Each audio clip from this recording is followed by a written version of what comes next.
It is 1 अप्रैल 2025। तो बात है जब क्लास 10th की एग्ज़ाम्स ओवर हुई थी, है ना, और क्लास 10th की जब एंडिंग चल रही थी, तब मेरी लाइफ में कुछ बहुत ही ज़्यादा डार्क इंसिडेंट्स हुए थे।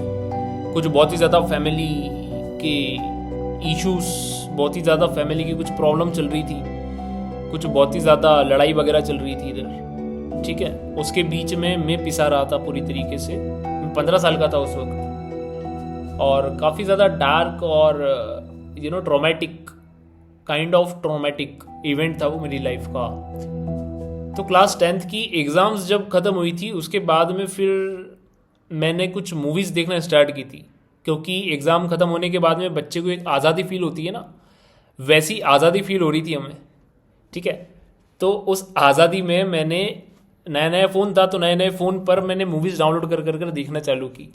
तो ऐसे ही स्टूडियो गिबली की एक मूवी डाउनलोड की थी मैंने, हो गई थी, है ना, स्पिरिटेड अवे। और ऐसे मुलाकात हुई थी मेरी पहली बार स्टूडियो गिबली से। अभी 2025 तक मैंने सारी 13 मूवीज़ देख डाली, और उनको मैं देखता रहता हूँ बार बार। और जब भी देखता हूँ तब कुछ ना कुछ एक नई फीलिंग, एक नया एक्सपीरियंस मिलता है, ठीक है। तो स्टूडियो गिबली मेरे लिए बहुत ही ज़्यादा, एज आई सेड, कि ये मेरे लिए बहुत ज़्यादा पर्सनल चीज़ है। तो एक एक करके समझते हैं। अगर एक मूवी उठा है, माय नेबर तोतोरो, है ना, my neighbour Totoro was my second Studio Ghibli movie. My neighbour Totoro में जो बच्ची होती है वो बहुत ही ज़्यादा क्यूरियस होती है ना, जो नॉर्मली बच्चे होते हैं, हम भी थे, ठीक है। लेकिन जैसे जैसे बच्चे बड़े होते जाते हैं, उनकी क्यूरियोसिटी धीरे धीरे समाज के द्वारा ख़त्म कर दी जाती है, उसे कुचल दिया जाता है, उसे मसल दिया जाता है। गेटिंग? तो ऐसे ही जो मैं बहुत ही ज़्यादा क्यूरियस है, और वो अपने नए घर में, जो शहरी ज़िंदगी छोड़कर वो गांव में आए हैं, तो अपने नए घर को वो बहुत ही अच्छे से, बहुत ही क्यूरियोसिटी के साथ में और बहुत ही उत्साह के साथ में एक्सप्लोर कर रही है। इधर से उधर उधम मचा रही है ना, कहीं बाहर भाग रही है, कहीं गार्डन में देख रही है, कहीं झाड़ियों में जाकर देख रही है, कहीं पानी में देख रही है, गड्ढे में क्या है ना, मछली के जैसा ये क्या चीज़ है गड्ढे में। तो ऐसे ही जब वो ऊपर जाती है अपनी छत पर, मतलब ऊपर की स्टोरी पर जाती है, तब उसे छोटे छोटे बीज की तरह, है ना, या फिर फुद्दी, अगर आपको पता हो, फुद्दी, डेंडेलाइन के बीज होते हैं ना, फुद्दी, तो ऐसे फुद्दी के जैसे उड़ने वाले छोटे छोटे छोटे छोटे छोटे छोटे शुशुकामी मिलते हैं। शुशुकामी एक एंटिटी है ना, एक स्पिरिट है। जैसे कि अगर हम घर के बाहर जाओगे ना, अब तो आपको कुछ एंटिटीज नजर आएंगी, है ना।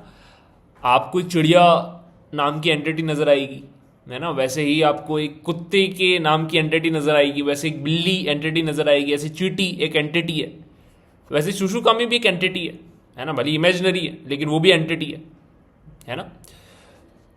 तो इससे क्या समझ में आ रहा है थोड़ा थोड़ा, कि जो बच्चे हैं बहुत ही ज़्यादा क्यूरियस होते हैं, जो कि होती ही हैं लेकिन समय के साथ साथ हमारी जो क्यूरियोसिटी थी वो न जाने कहाँ गायब हो गई।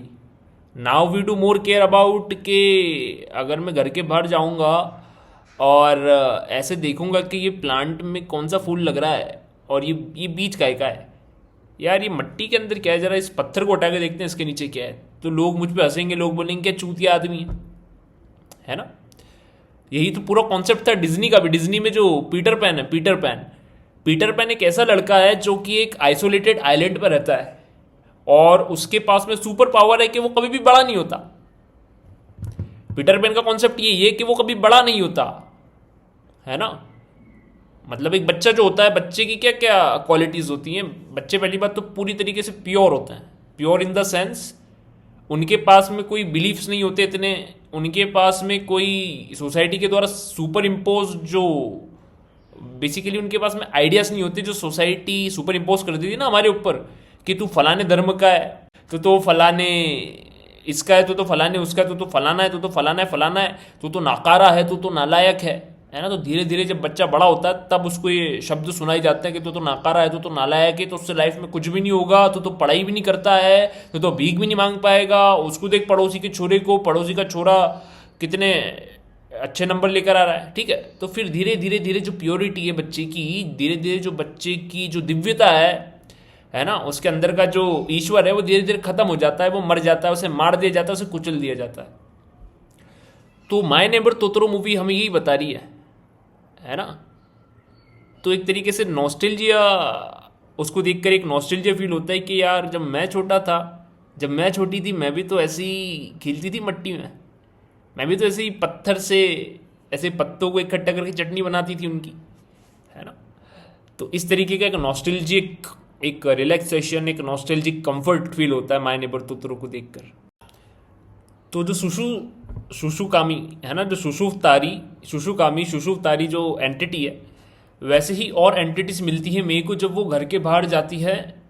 जैसे घर उनका मतलब घर के बाहर का जो गार्डन है वो खत्म होता है तो एक जंगल चालू होता है। उस जंगल में एक बहुत विशाल और एक बहुत ही पुराना पेड़ होता है ना।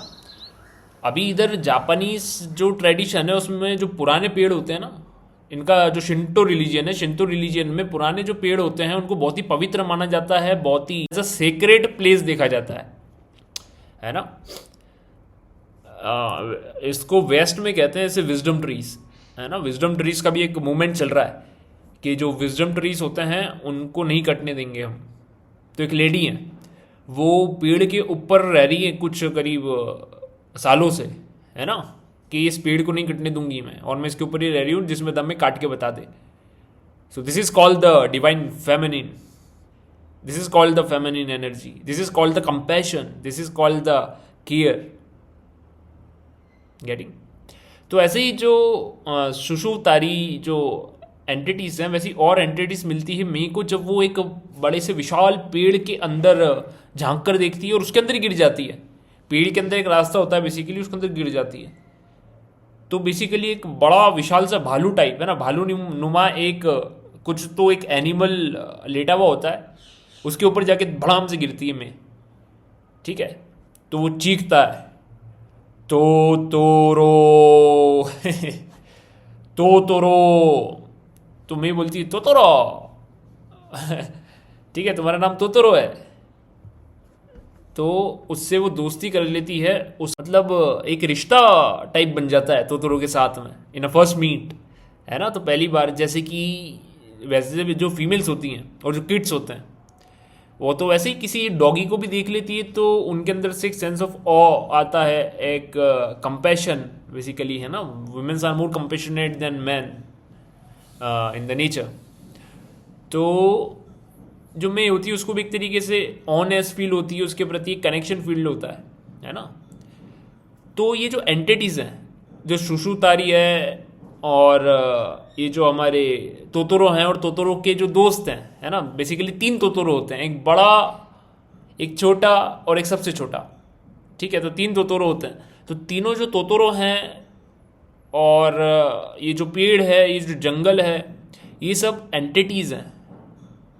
और ये जो एंटिटीज़ हैं ये क्या चाह रही हैं? ये चाह रही है कि जो इंसान है, इंसान हमारी रिस्पेक्ट करें, है ना। जो इंसान है, इंसान हमारी रिस्पेक्ट करे। रिस्पेक्ट का मतलब ये नहीं कि तुम जाके नारियल चढ़ा दो, उसको अगरबत्ती जला दो, अगरबत्ती नारियल पे भी बात करेंगे, लेकिन ये नहीं चाह रहे हैं वो जो एंटिटीज़ है ना, ये नहीं चाह रही एंटिटीज़ कि आप उनको नारियल चढ़ा दो या फिर फूल चढ़ा दो, अगरबत्ती चढ़ा दो, है ना। वो आपसे बेसिकली चाह रही है कि आप हमारे रिस्पेक्ट करो और हमें थोड़ी स्पेस दे दो। तो इसकी जो बेसिक थीम है, इसका जो बेसिक एसेंस है वो यही है कि जो हमारे आसपास के बायोटिक और एबायोटिक कंपोनेंट्स हैं, हमारे आसपास के जो जीव जंतु हैं, हमारे आसपास के जो झरने हैं, जो नदियां हैं, जो शिप्रा नदी है, जो नर्मदा नदी है, जो चंबल नदी है, जो गंगा नदी है, जो यमुना नदी है ना। ये सब छोड़ो, आपके शहर में अगर इंदौर शहर में रह रहे हो आप, तो इंदौर शहर में खान नदी गुजर रही है आपके। उस खान नदी का पानी जब आप देखोगे ना, झांक के पूरा ब्लैक नजर आता है। इस लेवल का पोल्यूशन है उसके अंदर एक भी मछली नजर नहीं आएगी आपको, है ना। तो ये जो नदियां हैं और ये जो सब झरने हैं, ये जो मट्टी है, पहाड़ है, ये सब क्या है? ये सब एंटिटीज हैं, ये सब देव हैं, ये सब देवता हैं, ये सब अल्लाह की बनाई हुई चीजें हैं। अल्लाह की बनाई हुई चीजें बर्बाद करने का अधिकार आपको किसने दे दिया? कि आप उस नदी के अंदर अल्लाह ताला ने जो नदी बनाई है उस नदी के अंदर आप पूरा का पूरा केमिकल छोड़ दोगे? ये अधिकार किसने दे दिया आपको? तो असली जो वास्तव में जो कामी होते हैं, जो फॉरेस्ट स्पिरिट्स होती हैं, वो तोतोरो नहीं होती, वो शुशु तारी नहीं होती, है ना, और दूसरी जो स्पिरिट्स बताई गई है गिबली मूवीज में, ये सब नहीं होती। जो वास्तव में जो फॉरेस्ट स्पिरिट्स होती है वो होती है आपकी नेवले, आपके बिच्छू, आपके सांप, आपके चूहे, आपके खरगोश, आपके शियार, आपके हाइनास, लकड़बग्गे, वाइल्ड कैट, आपके तेंदुए, है ना तो ये बहुत ज़्यादा अच्छे होते हैं, ना तो बहुत ज़्यादा बुरे होते हैं। ठीक है, ये बस चाहते हैं कि हम इनकी रिस्पेक्ट करें, बदले में ये भी हमारी रिस्पेक्ट कर देते हैं। ये हमारी रिस्पेक्ट कैसे करते हैं? ये हमारी टेरिटरी में ना आकर हमारी रिस्पेक्ट करते हैं, और हमें इनकी रिस्पेक्ट करना चाहिए इनकी टेरिटरी में ना जाकर, इनकी टेरिटरी को नष्ट न कर कर, है ना। तो ये सब होते हैं कामी। तो कामी के द्वारा ये समझाने की कोशिश की गई है इधर कि spirits are bad, just like animals are bad, है ना। मतलब मियाज़ाकी स्पिरिट्स को ऐसा क्यों दिखा रहे हैं कि ना वो अच्छी है ना वो बुरी है ना। वो आपके ऊपर डिपेंड करता है कि आप उन्हें कैसे ट्रीट कर रहे हैं, तब पता लगेगा कि वो अच्छी हैं कि बुरी हैं। ऐसे ही एनिमल्स के साथ में, एनिमल्स को अगर आप परेशान करेंगे, अगर आप उनकी टेरिटरी में जाएंगे, अगर आप उनको छेड़ेंगे, तब वो आपको हार्म करेंगे, है ना, तभी तो हार्म करेंगे। एनिमल्स ऐसे थोड़ी ना है कि इंसानों की कॉलोनी पे हल्ला बोल रहे हैं कि चलो आज तो इंसानों का सर्वनाश कर देंगे, है ना, इंसानों का नाम और निशान मिटा देंगे धरती पर से। नहीं, एनिमल्स ऐसे नहीं होते हैं, ऐसे इंसान होते हैं। गेटिंग? तो कामी के थ्रू यही समझाने की कोशिश की गई है कि स्पिरिट्स आर्ट बैड, यानी कि एनिमल्स आर्ट बैड, है ना। इट्स यू, मतलब आपके हाथ में है ये डिसाइड करना कि जानवर अच्छे होंगे या बुरे। ये आपके बर्ताव पर डिपेंड करता है, न कि जानवरों पर। तो वो जो 15 साल का बच्चा है, उसने जब ये मूवी देखी तो वो घर के बाहर निकला। उसके पहले वो घर के बाहर भी नहीं निकलता था, ना स्कूल में किसी से ज़्यादा दोस्ती थी, ना मोहल्ले में किसी से दोस्ती थी। ठीक है, अभी वो जो बच्चा है वो घर के बाहर निकला, और घर के बाहर निकल कर कहाँ गया? घर के पीछे, यार, घर की छत पे से ना एक पहाड़ दिखता है पीछे।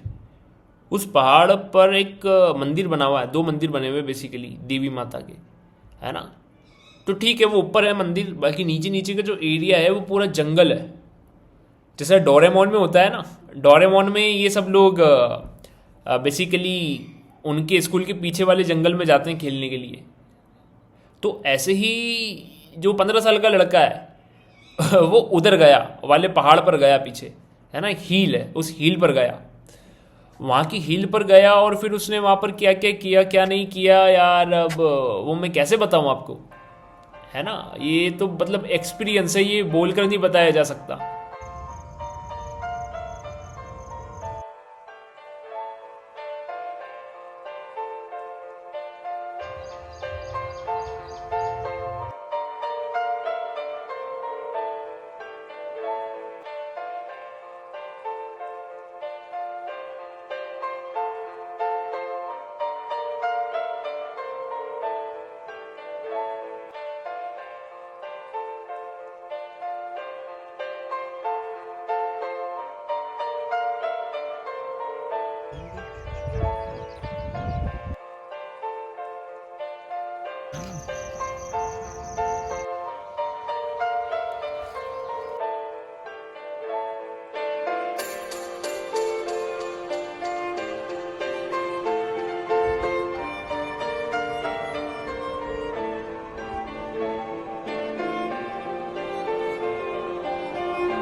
ठीक है, ये एक्सपीरियंस जिसने फील करा ये बस वही जानता है।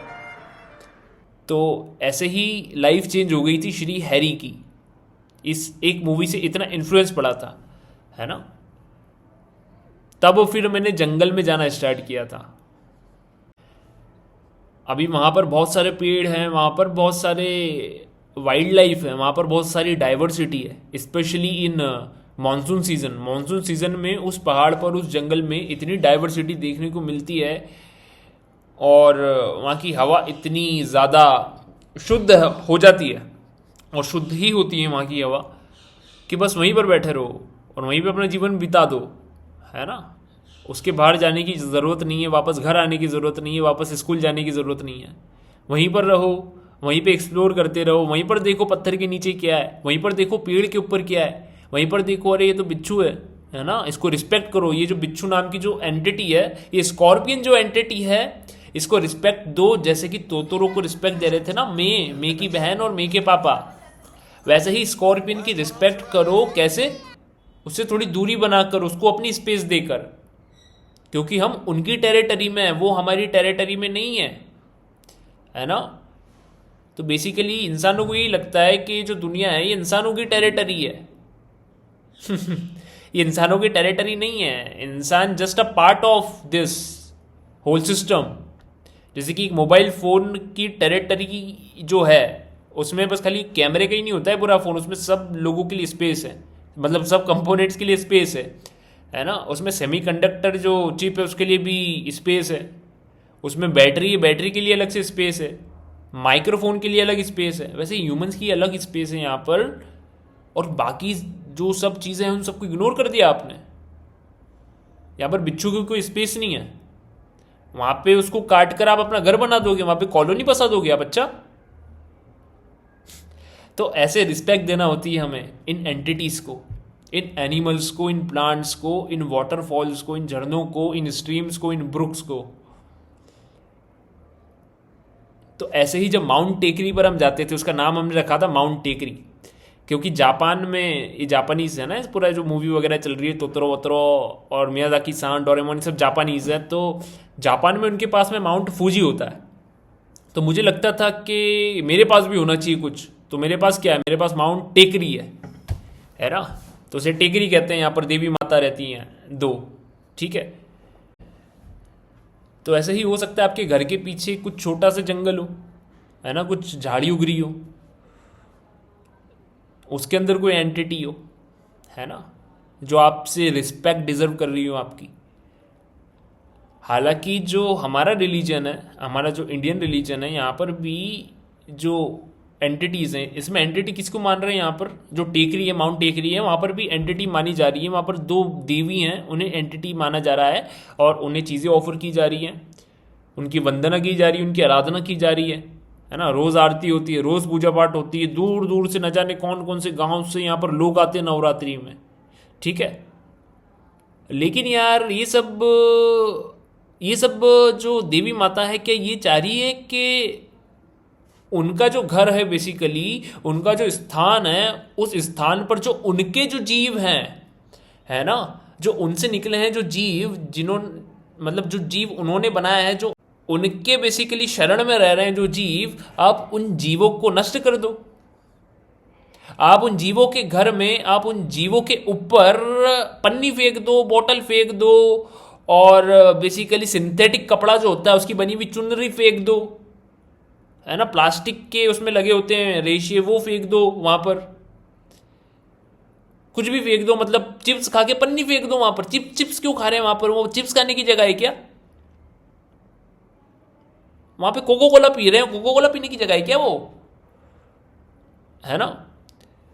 तो यहां पर क्या है कि वो सेंस ऑफ रिस्पेक्ट नहीं है। यहाँ पर सेंस ऑफ रिस्पेक्ट है, लेकिन सेंस ऑफ रिस्पेक्ट कैसे?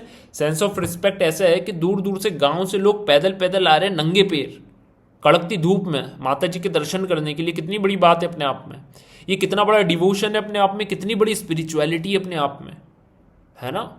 तो मतलब ये तो मतलब इसके सामने तो मैं खुद अपना सर झुकाता हूँ, देवी के सामने नहीं, भक्त के सामने, उसकी भक्ति देखकर। लेकिन वही भक्त क्या कर रहा है? वो भूल जा रहा है कि जो देवी माँ का जो घर है, बेसिकली देवी माँ का जो स्थान है, वहाँ पर हमें पन्नी नहीं फेंकना है, वहाँ पे हमें बॉटल नहीं फेंक देना है पानी की, क्योंकि पन्नी और पानी की बोतल कभी भी मट्टी में नहीं मिलते, वो सड़ते नहीं, वो हमेशा वहीं पे पड़े रहेंगे। उसको कोई दूसरा जीव आकर खा लेगा, उसको माइक्रो प्लास्टिक चला जाएगा उसके शरीर में, उसके शरीर में छोड़ो, आपके शरीर में माइक्रो प्लास्टिक चला गया पानी पी के बॉटल का, है ना। तो ये सब रिस्पेक्ट नहीं है यहाँ पर, ठीक है। और ऐसे धीरे धीरे करके माउंट टेकरी तबाह हो रही है।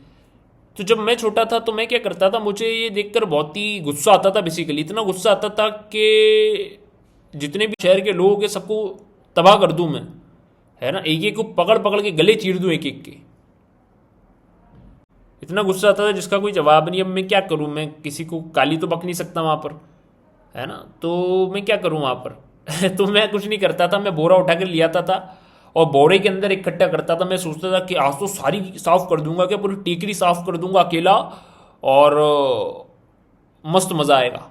ठीक है, तो ऐसे टेकरी साफ करने के लिए निकल जाता था मैं बोरा ले लेके। This is not my garbage, but this place, it is mine. तो ऐसे कई बार टेकरी साफ की है मैंने। ठीक है, फिर मैं सोचता था कि यार काश कोई मुझे देख ले एक बार और मेरा भी नाम होगा, फिर मेरा भी पेपर में फोटो छप जाएगा कि अकेले लड़के ने ठेकरी साफ कर दी।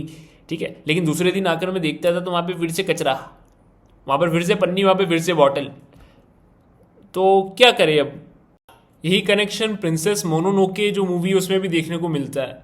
जो मोनोनोके होती है वो बेसिकली इंसान होती है ना, लेकिन इंसानों से उसकी बनती नहीं है और इंसानों से नफरत होती है एक तरीके से उससे, क्योंकि इंसान क्या करता है, इंसान उस मूवी में अलग अलग मशीनें बनाते हैं, अलग अलग गन बनाते हैं। गन पाउडर का इजाद हो चुका था कुछ 1500-1600 के बीच की मूवी है वो।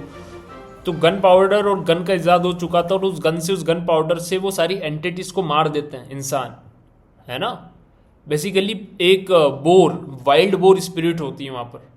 वाइल्ड बोर बोले तो जो जंगली सुअर होते हैं, वो देवता होते हैं कुछ वहाँ पर। उन्हें इंसान गोली से मार देते हैं और गोली लगने से वो क्या कर्स हो जाते हैं, एक तरीके से करप्ट हो जाते हैं वो, है ना। जैसे कि इन्फेक्शन हो जाता है ना किसी को, वैसे इन्फेक्शन हो जाता है उन्हें उस गोली से। तो ये चीज़ बहुत अच्छे से दर्शाई गई है स्टूडियो गिबली की प्रिंसेस मोनोनोके मूवी में, कि कैसे इंसान अपनी बनाई गई चीज़ों से, है ना, जो कि वो इसीलिए बनाई गई है बेसिकली सुविधा के लिए, है ना, और सुविधा सुविधा में इंसान खत्म होते जा रहा है धीरे धीरे। ठीक है, तो ठीक है, आपने मोबाइल फ़ोन बना दिया। अब मोबाइल फ़ोन का जो समय काल था वो ख़त्म हो चुका है, मोबाइल फ़ोन ख़राब हो चुका है, बैटरी फूल गई उसकी, बैटरी फूल चुकी है, बैटरी काम नहीं करती ठीक से, स्क्रीन टूट चुकी है। अब उस मोबाइल फ़ोन को क्या करोगे, वो पड़ा रहेगा घर में इधर उधर, है ना, बिल्कुल काम नहीं कर रहा है। फिर थोड़े दिन बाद बच्चे खेलेंगे उससे तोड़ तोड़ के, फिर उसे डस्टबिन में फेंक दोगे आप। फिर वो कचरा कहीं तो जाएगा ना, वो मोबाइल फ़ोन कहीं तो जाएगा। तो जहाँ पर भी वो मोबाइल फ़ोन जा रहा है वहाँ पर कुछ जीव रह रहे हैं, वहाँ पर कुछ नेवले रह रहे हैं, वहाँ पर कुछ चूहे रह रहे हैं, वहाँ पर कुछ पक्षी आ रहे हैं, है ना। तो अब उन्हें तो पता होता नहीं है कि ये मोबाइल है कि क्या है, कि इसके अंदर कौन सा कंपोनेंट है, इसके अंदर कौन सा आर्सेनिक है, कौन सा मर्क्यूरी है, कौन सा लेड है, कौन सा क्या डला हुआ है इनके अंदर, उन्हें क्या पता। वो तो चोच मारेंगे ना इस पर, वो तो खाएंगे ना, है ना। और उनकी बॉडी के अंदर अगर लेड मर्क्यूरी चला गया तो फिर तो क्या ही सर्वाइव कर लेंगे, है ना। क्या डिसीज होगी उन्हें, सोचो जरा एक बार। ठीक है, तो यही डिसकनेक्शन फ्रॉम नेचर बताया गया है प्रिंसेस मोनोनोके मूवी में। तो मोनोनोके जो लड़की होती है वो बहुत ही ज़्यादा कनेक्टेड होती है प्रकृति से, और प्रकृति के जो कामीस होते हैं, कामी से। तो ऐसे ही कामी होती है, वहाँ पर वुल्फ होते हैं, वुल्फ भेड़िए होते हैं, भेड़ियों के कबीले में रहती है वो, भेड़ियों के साथ रहती है वो, और खुद को भी वुल्फ मानती है वो मोनोनोके। ठीक है, तो उसके अंदर भी और एबायोटिक कंपोनेंट्स के साथ में भी रिलेशन बताया गया है। उसमें एक स्प्रिंग बताते हैं, वो एक वाटर बॉडी बताते हैं जिसमें मोनोनोके जाती है हील होने के लिए, और वो वाटर बॉडी वास्तव में उसको हील कर देती है, वापस से जीवित कर देती है। जीवित मतलब लाइफ डालने की शक्ति होती है उस वाटर में, है ना। तो ऐसे ही जो वाटर बॉडीज हमें दिखती है, जो हमें हमारे आसपास दिखती है, क्या इनके अंदर हीलिंग पावर नहीं है क्या इनके अंदर वापस से जान डाल देने की शक्ति नहीं है क्या। ज़रा सोच कर देखिए, मई जून का महीना है और आप मालवा क्षेत्र के जंगलों में भटक गए हो, बिल्कुल सूखे जंगल है और बिल्कुल तपती हुई धूप है, और पानी की बूंद नज़र नहीं आ रही है आपको आसपास, है ना। आपको ऐसा लग रहा है कि बस प्राण छूट जाएंगे, चलने की नहीं बन रही है, चक्कर खा के गिरने ही वाला हूँ मैं इस इतनी कड़कती धूप में। वहीं सामने आपको एक छोटा सा एक ब्रुक बहता हुआ दिख जाए, एक छोटी सी धारा बहती हुई दिख जाए पानी की, जल की, तो क्या वो जल आपको हील नहीं कर सकता फिर से? जो आपकी शरीर की जो वाट लग चुकी है उसको वापस से हील नहीं कर सकता क्या वो पानी? सोच कर देखिए। तो पानी के अंदर जान डाल देने की शक्ति होती है, हील कर देने की शक्ति होती है पानी में, वही शक्ति होती है मट्टी में, वही शक्ति होती है हवा में, वही शक्ति होती है पेड़ों में। समझ रहे हैं आप? तो आपने तो बाउंड्री बना ली ना, आपने कंक्रीट की दीवार बना ली और आपने बोला कि मैं ज़्यादा समझदार, और जो पेड़ है पेड़ चूतिया, पेड़ की क्या औकात है हमारे सामने, पेड़ हटाओ। ठीक है ऑक्सीजन देते ना, ठीक है बस ऑक्सीजन नहीं देते हैं वो तो लगा दो, पेड़ लगाओ पेड़ बचाओ, है ना, बस ऑक्सीजन देते हैं वो तो ठीक है। उसके बाद में नेवले क्या क्या क्या नेवले क्या काय के नेवले को क्या भगाओ, छू छी, सांप नहीं दिखना चाहिए आसपास, सांप। ठीक है, तो ये सब क्या है? बचपन से जो बॉलीवुड मूवीज देखकर हम बड़े हुए हैं, जो टीवी सीरीज हम देखकर बड़े हुए हैं, जो कार्टून हम देखकर बड़े हुए हैं, जो किस्से कहानियां कॉमिक्स वगैरह पढ़कर हम बड़े हुए हैं, उसमें हमेशा एक गुड होता है, एक ईवल होता है, एक हीरो रहता है जो कि अच्छा अच्छा होता है, एक विलन होता है जो कि बुरा बुरा होता है। और हीरो की लाइफ का एक ही मकसद होता है कि जो विलन है उसके बुराई के साम्राज्य को ख़त्म कर देना। और एक हीरोइन भी होती है उसमें, हीरोइन का बस एक ही काम होता है, हीरो से प्रेम करना। ठीक है, हीरोइन का क्या काम है? हीरो से प्रेम करना, बस, और कुछ नहीं, और कोई अस्तित्व ही नहीं उनका। तो ये सब देखकर हम बड़े हुए हैं बचपन से।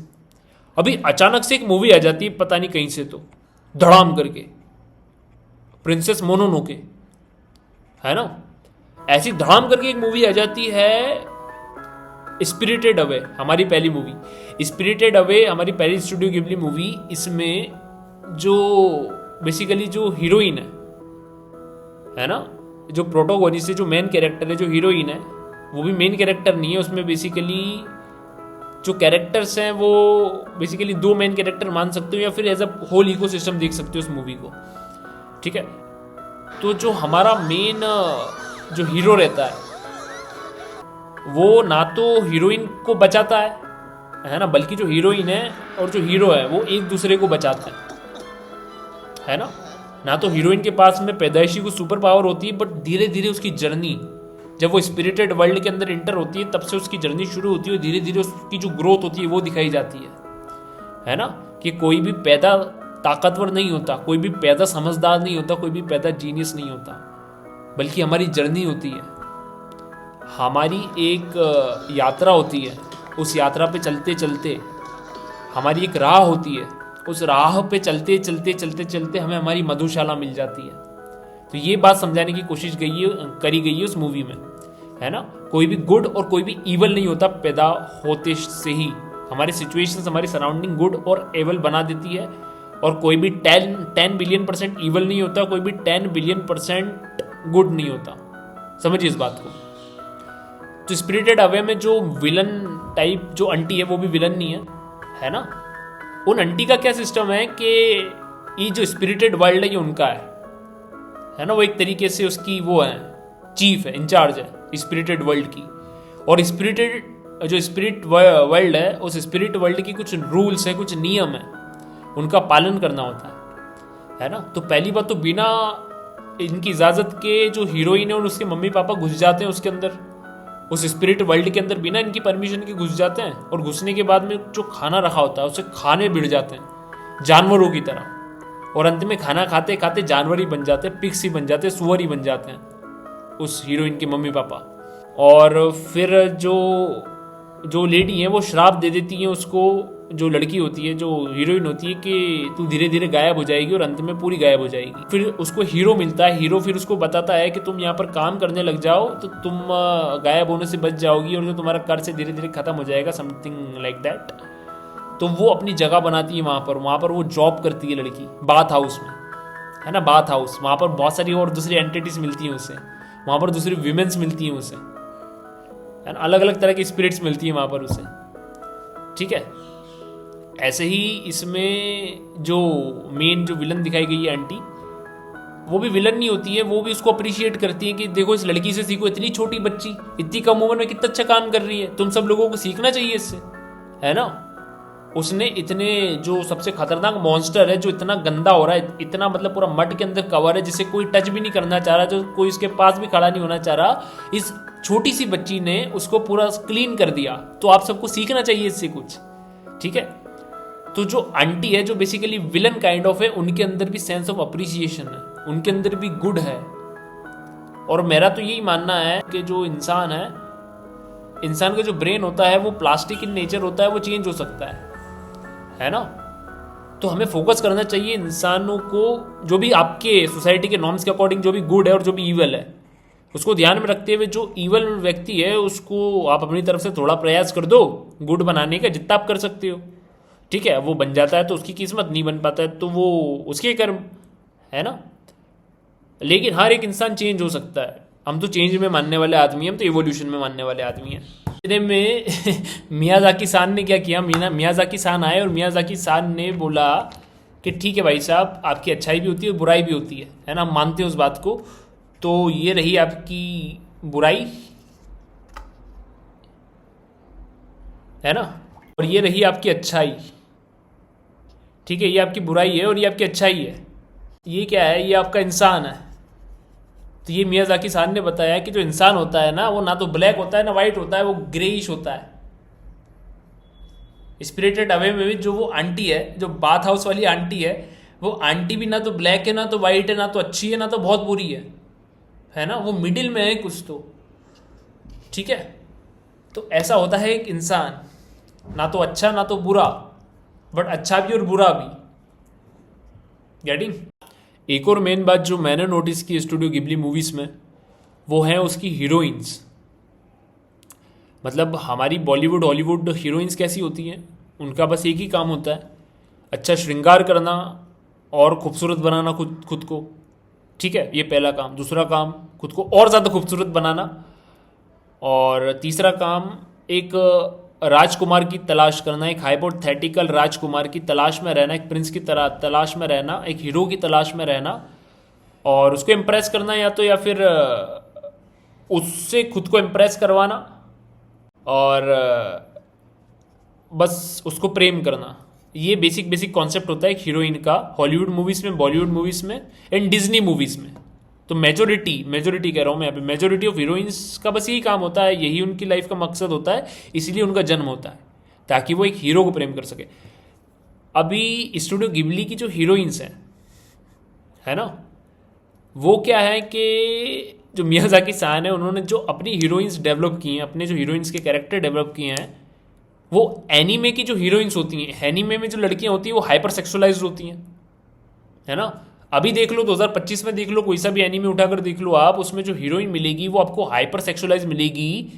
जो हाई स्कूल जो शोनेन एनीमे भी है, उसमें भी जो लड़कियां हैं वो हाइपर सेक्सुअलाइज बताई जाएंगी। जो स्कूली जो बच्चियां हैं, है ना, जो प्री स्कूल जो गर्ल्स हैं, उसको भी हाइपर सेक्सुअलाइज कर बताएंगे एनीमे में। वहीं स्टूडियो गिबली में मियाज़ाकी सान ने क्या किया, जो हीरोइंस हैं उनको वास्तव में, जो लड़की होती है उनको वास्तव में लड़की के जैसा बताया गया है।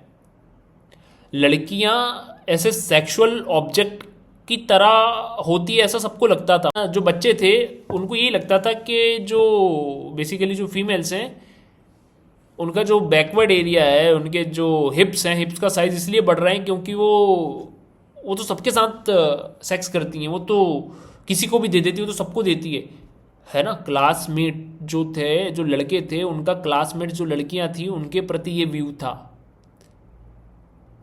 समझ रहे हो आप। तो ये कितनी बड़ी प्रॉब्लम है, ये तो एक बहुत बड़ी प्रॉब्लम है। इस प्रॉब्लम का क्या कारण है, इस प्रॉब्लम का कारण है बाप, क्योंकि बाप ने कभी अपने बेटे को बिठा के समझाया नहीं ना कि औरत होती क्या है बेसिकली।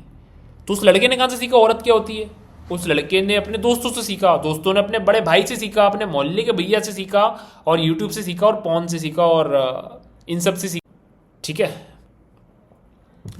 तो स्टूडियो गिबली की जो हीरोइंस हैं ये ज़्यादा रियलिस्टिक है, ये ज़्यादा they feel like more real girls. Actual में रियलिटी में जो लड़की होती है वो मोनोनोकी की तरह होती है। मतलब मैं आपको अभी मेरी लाइफ में जितनी लड़कियां आई है, जितनी फीमेल्स को मैं जानता हूं, मैं उसमें से आपको कितने नाम गिना दूं जो कि मोनोनोकी की तरह है। ठीक है, ऐसी कितनी लड़कियां बता दूं मैं, इससे कितनी छोटी बच्चियां मेरी खुद की स्टूडेंट्स बता दूं मैं जो कि मी की तरह है।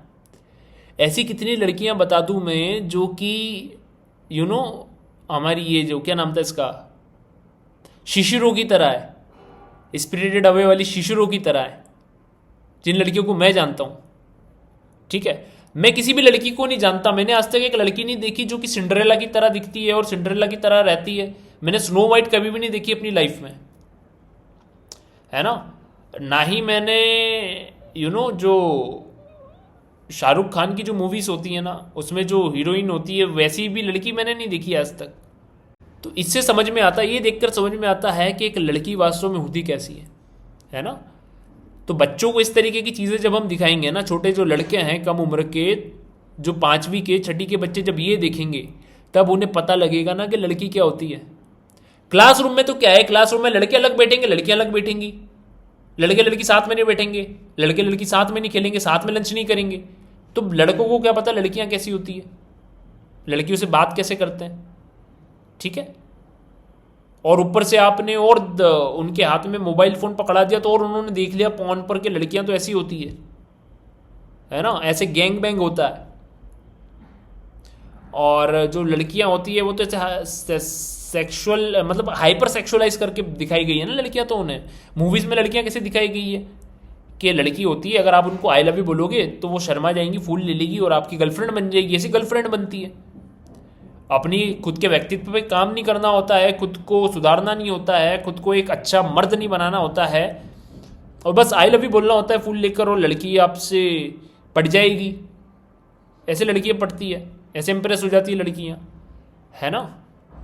और अगर वो ना बोल रही तो ये ना कैसे बोल दिया ने, मूवी में तो ऐसा दिखाई नहीं था। मूवी में तो वो हाँ बोल रही थी और वो शर्मा कर भाग जा रही थी। और ये क्या हो रहा है यहाँ पर, ज़रूर इसमें कुछ गलती है इस लड़की में, है ना। तो इसको मैं मारूंगा पकड़कर, इसके साथ गलत करूंगा मैं। तो ये सब सीखते हैं बच्चे। तो मीडिया और जो सराउंडिंग है, जो इन्वायरमेंट है, इन्वायरमेंट क्या है बेसिकली, बाहर तो कौन ही जा रहा है आजकल। आजकल सब टीवी में घुसे हुए थे पहले, अब टीवी से निकल के मोबाइल में घुस गए। तो मोबाइल पे क्या देख रहा है बच्चा, ये उसका कैरेक्टर डेवलप कर रहा है। टीवी में बच्चा क्या देख रहा है, ये उसका कैरेक्टर डेवलप कर रहा है। तो टीवी में और सब में तो ये सब देख रहे हैं ना। ये जो औरत होती है उसका एक ही काम होता है, हीरो की सेवा करना, हीरो को प्रेम करना। उसका कोई अस्तित्व नहीं होता इसके अलावा एक और अस्तित्व होता है उसका, किचन में खाना बनाना, घर में झाड़ू लगाना, बर्तन मांजना। मम्मी को भी यही करते हुए देखा है ना। मम्मी मतलब क्या, मम्मी मतलब औरत जो कि पापा की वाइफ है, और उनका काम है किचन में जाके बर्तन मांजने का। तो ऐसे ही काम होता है बस औरतों का। ये सारी हीरोइंस बिल्कुल रियलिस्टिक लगती हैं, ये सारी हीरोइंस रियलिस्टिक है ना। इनके अंदर एंगर भी है, इनके अंदर रेज भी है, ठीक है, इनके अंदर एग्रेशन भी है, इनके अंदर एम्पैथी भी है, इनके अंदर सेंस ऑफ क्यूरियोसिटी भी है, इनके अंदर कंपैशन भी है। तो एक कंप्लीट वुमेन जो होती है, बेसिकली एक रियल वुमेन जो होती है, तो ये सब बिल्कुल रियल विमेंस हैं, है ना। ये एक हाइपोथेटिकल एनिमे कैरेक्टर नहीं है, ओवर हाइपर सेक्सुअलाइज्ड एनिमे कैरेक्टर्स नहीं है, ठीक है। ये हाइपर फेमिनिन डिज्नी प्रिंसेसेस नहीं है जो हमेशा बस एक राजकुमार की तलाश में है और अपनी लाइफ बर्बाद कर रही हैं, है ना। ये सारी हीरोइंस अपनी अपनी जर्नी पर है, और जर्नी पर चलते चलते ये ग्रो हो रही हैं, है ना। राह पकड़ तू एक चला चल पा जाएगा मधुशाला। तो अपनी अपनी राह पर चल चलकर अपनी अपनी मधुशाला की दिशा में बढ़ रही हैं सारी हीरोइंस, और इन्हीं राह पर चलते चलते इन्हें इनके हीरोज मिल रहे हैं। गेटिंग। तो एक जो रियल वुमेन होती है वो स्टूडियो गिबली ने बताई है अपने आर्ट फॉर्म के थ्रू। स्टूडियो गिबली की एक और चीज़, जब आप स्टूडियो गिबली की मूवीज़ देखोगे तो उसमें कुछ कुछ सीन्स ऐसे हैं जो कि उनमें रैंडमली कुछ भी हो रहा है, मतलब कुछ हो ही नहीं रहा है उनमें, मतलब उसमें स्टिलनेस दिखाई गई है ना। जैसे कि स्पिरिटेड अवे का एक सीन है जिसमें शिशिरो ट्रेन में बैठी हुई, तो 2 मिनट से वो ट्रेन में बैठी हुई और कुछ सोच रही है, नो फेस स्पिरिट के पास में बैठकर, है ना। और एरियाटी जो मूवी है उसमें भी एक सीन है जिसमें जो हीरो रहता है, जो बच्चा रहता है, लड़का रहता है, वो लेटा हुआ रहता है एक ग्रास लैंड में, है ना, एक फ्लावर फील्ड में, और कुछ सोचता रहता है और तितली के साथ में खेलता है ऐसे, ठीक है। तो जापानीज फिलोसॉफी में कॉन्सेप्ट है माँ का, माँ, माँ का मतलब होता है जापानीज में स्पेस, है ना। स्पेस मतलब डार्कनेस, डार्कनेस खाली जगह स्पेस, इस तरीके से समझ सकते हैं माँ को। तो हमें हमारी सोसाइटी ने क्या सिखा दिया है कि जो डार्कनेस है, डार्कनेस इज एविल, है ना। अंधकार, अंधकार पे रोशनी की जीत, अच्छाई पे बुराई की जीत, और डार्कनेस है वो बहुत ही बुरी चीज है और बहुत ही ईवल चीज है ना। डार्कनेस नहीं होना चाहिए, रोशनी होना चाहिए चारों तरफ। और इसी वजह से हमने इतनी सारी लाइट्स क्रिएट कर ली है कि रात में लाइट पोल्यूशन हो गया, तारे नजर आना बंद हो गया आज हमें, है ना। आज से 30 साल, 40 साल, 50, 60 साल पहले जो तारे नजर आते थे गांवों में, शहरों में, वो तारे नजर आना बंद हो गए हैं अब। इतना ज़्यादा लाइट पोल्यूशन क्रिएट कर लिया इंसान ने डार्कनेस को हराने के चक्कर में। तो माँ का जो कॉन्सेप्ट है, माँ का कॉन्सेप्ट ये बताता है कि जो डार्कनेस है ना, डार्कनेस अपने आप में प्योर है, because it is containing everything. क्योंकि जो कुछ भी है वो सब डार्कनेस में तो है। अरे आपकी जो पृथ्वी है, आपका जो अर्थ है, आपकी जो दुनिया है, वो कहां पर है? वो स्पेस में है ना, वो अंतरिक्ष में है। अंतरिक्ष क्या है? अंतरिक्ष कुछ नहीं है, अंतरिक्ष खाली जगह है बस। इतनी खाली जगह है, वो वहां पे कुछ भी नहीं है, लाइट भी नहीं है। तो लाइट नहीं है तो इसलिए वो डार्कनेस है ना। और डार्कनेस में ही आप हो। So darkness is a very pure thing. Space is a very pure thing, और स्पेस होना चाहिए। इवन जब आप स्टूडियो गिबली की मूवी देख रहे हो तो मियाजाकी सान ने क्या करा, उसमें थोड़ी थोड़ी स्पेस क्रिएट की है ताकि आप सांस ले सको, है ना। उसमें आपको बहुत ज़्यादा एड्रेनलिन रिलीज नहीं हो रहा कोई एक्शन मूवी की तरह। उसमें बहुत ज़्यादा रोमांटिक मूवी की तरह बहुत ज़्यादा इमोशनल नहीं हो रहे, आप रो नहीं रहे हो। उसमें आप ठहर के बेसिकली कैरेक्टर से कनेक्ट हो पा रहे हो, आप उस कैरेक्टर को फील कर पा रहे हो उस स्पेस में। जो स्पेस दे रहा है ना मियाजाकी, जो स्पेस दी हुई है उन्होंने कि शिशिरो क्या सोच रही है, जरा उससे फील करिए। ऐसे ही आप भी जब ट्रैवल करते हैं तो आप भी ऐसे बैठे रहते हैं बिल्कुल स्टिल, आप भी कुछ सोचते सोचते ट्रैवल करते हैं, है ना। सो this is the concept of माँ, स्पेस। लाइफ में स्पेस बहुत जरूरी है ना। खुद को स्पेस देना भी जरूरी है। और जो कामीस है, कामी है ना, कामी जो स्पिरिट्स है, जो एनिमल्स है, उनको तो स्पेस देना जरूरी है ही। तो आर्टिफिशियल इंटेलिजेंस के थ्रू हम स्टूडियो गिबली की तरह और बेहतरीन मूवी क्यों नहीं बना सकते, और बेहतर मूवीज क्यों नहीं बना सकते, है ना। उसमें तो टाइम भी बचेगा, उसमें तो 2D एनिमेशन भी नहीं है, हाथ से एक एक चित्र भी ड्रॉ नहीं करना पड़ रहा है, सालों साल बचेंगे, कितना पैसा बचेगा, है ना, कितना प्रोडक्शन कॉस्ट बचेगा। तो क्यों ना हम AI का इस्तेमाल करें, और क्यों ना करें। उसके लिए क्लिप देखते हैं पहले मियाजाकी की। ものをやりたいなら勝手にやってればいいだけで、僕はこれを自分たちの仕事をつなげたいとは全然思いません。極めて何か生命に対する侮辱を感じます。This is an insult to the life itself. ऐसा कैसे कह दिया हायो मियाजाकी सान ने। AI तो इतनी अच्छी टेक्नोलॉजी है, अगर AI के थ्रू स्टूडियो गिबली अपनी मूवीज बनाना स्टार्ट कर दे तो कितना टाइम बचेगा और बेहतर मूवीज बनेगी, प्रोडक्शन कॉस्टिंग भी बचेगी।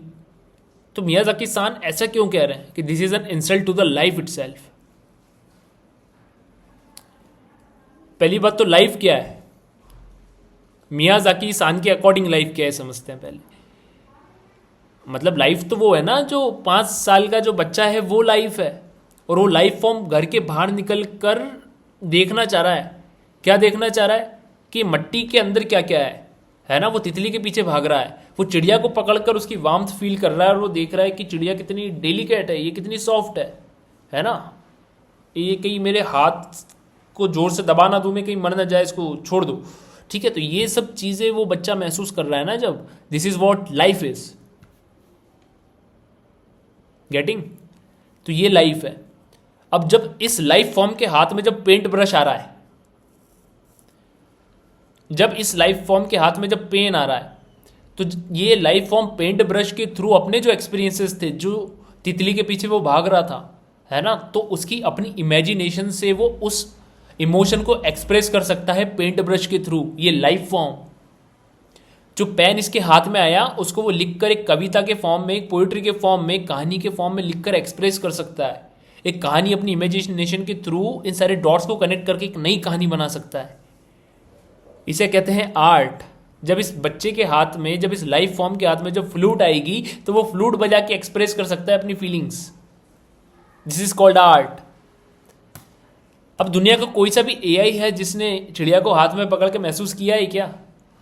दुनिया के किसी चैट जीपीटी ने, किसी भी जीपीटी ने हाथ में चिड़िया को पकड़कर उसकी वार्मथ को, उसकी डेलिकेटनेस को फील किया है क्या? कोई एआई कोई तितली के पीछे भागा है क्या?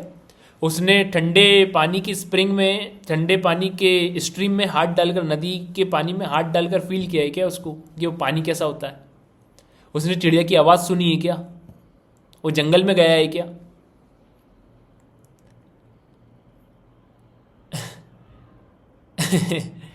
तो हम इसी डायरेक्शन में जा रहे हैं, है ना? हम इसी डायरेक्शन में ही जाते जा रहे हैं हमेशा से। किस डायरेक्शन में? ऑटोमेशन के डायरेक्शन में। सब चीज़ ऑटोमेटिक हो जाए, है ना? सब चीज़ ऑटोमेटिक हो जाए, सारा समय बच जाए, सारी मेहनत बच जाए, तो फिर क्या करेंगे आप? जब आर्ट ही जो लाइफ का एसेंस है, art is an essence of life, समझ रहे हैं आप? जो आर्ट है वो आपकी लाइफ का एसेंस है, वो आपकी लाइफ का निचोड़ है। जो आपके एक्सपीरियंसेस है ना, आपके जो एक्सपीरियंस, आपके जो अनुभव है, आपके जो पर्सनल अनुभव है, जो सिर्फ और सिर्फ आपने एक्सपीरियंस किए हैं पूरे यूनिवर्स में, पूरे मानव जाति के पूरे यूनिवर्स के इतिहास में, जो एक्सपीरियंस सिर्फ आपने महसूस किए हैं, उन एक्सपीरियंसेस का निचोड़ होता है आर्ट। आप बोल रहे हो कि ये मेरे बाटे का आर्ट एआई करेगा, मतलब आप समझ रहे हैं आप कितनी गंदी बात कर रहे हैं यहाँ पे? ये कितना बड़ा मतलब पाप है एक तरीके से, ये ब्लास्फेमी है, ये ईश्वर के विरुद्ध जाना है।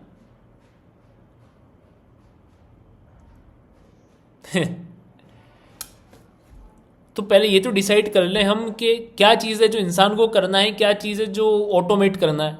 ये तो बिल्कुल भी डिसाइड ही नहीं, कुछ भी ऑटोमेट होता चला जा रहा है। आर्ट भी ऑटोमेट हो गया है, बताइए, है ना? और क्या क्या ऑटोमेट हो जाएगा? तो फिर इंसान का इंसान होने का फिर क्या ही मतलब रह गया? ह्यूमन की ह्यूमननेस ही खत्म हो गई यहाँ पे, इंसान की इंसानियत ही मर गई यहाँ पर, समझ रहे? तो अभी जो ट्रेंड आया है स्टूडियो गिबली का, वो आप आपके समझ के अकॉर्डिंग देख लीजिए कि वो कितना सही है, कितना गलत है, कितना लाइफ के प्रति इंसल्ट है और कितना टेक्नोलॉजिकल एडवांसमेंट है। ये सब आप समझदार है, मैं कौन होता हूँ बताने वाला, है ना? सो this is what all it is about. Thank you for listening. तो अभी तो स्टूडियो गिबली के बारे में जो मेरा टैग था वो मैंने आपको एक्सप्लेन कर दिया है। वैसे तो स्टूडियो गिबली की 13 मूवीज़ हैं। एक एक मूवीज़ के ऊपर अगर उसको एक्सप्लेन करने के लिए हम बैठे तो काफ़ी समय और काफ़ी वीडियो लेक्चर्स लगेंगे उस पर। तो हुआ तो हम फ्यूचर में इसकी एक सीरीज़ चला लेंगे। बाकी अभी के लिए फ़िलहाल इतना ही। और इस वीडियो को भले ही आप लाइक मत कीजिए, लेकिन आपका ओपिनियन क्या है ये ज़रूर कमेंट कर बताइए। क्योंकि अगर आपने ये वीडियो लास्ट तक देखा है और आप अभी मेरी बात सुन रहे हैं, अंत तक आप यहाँ तक आए हैं, तो आप मेरे लिए एक बहुत ही ज़्यादा वैल्यूएबल इंसान है और आपका ओपिनियन मेरे लिए बहुत ज़्यादा मैटर करता है। तो आपके ओपिनियन को, जो भी आपको समझ में आया हो, जो भी समझ में नहीं आया हो, जो भी आपको अच्छा लगा हो, बुरा लगा हो, वो कमेंट कर बताइए, ठीक है? तो आज के लिए इतना ही। Thanks for listening. धन्यवाद।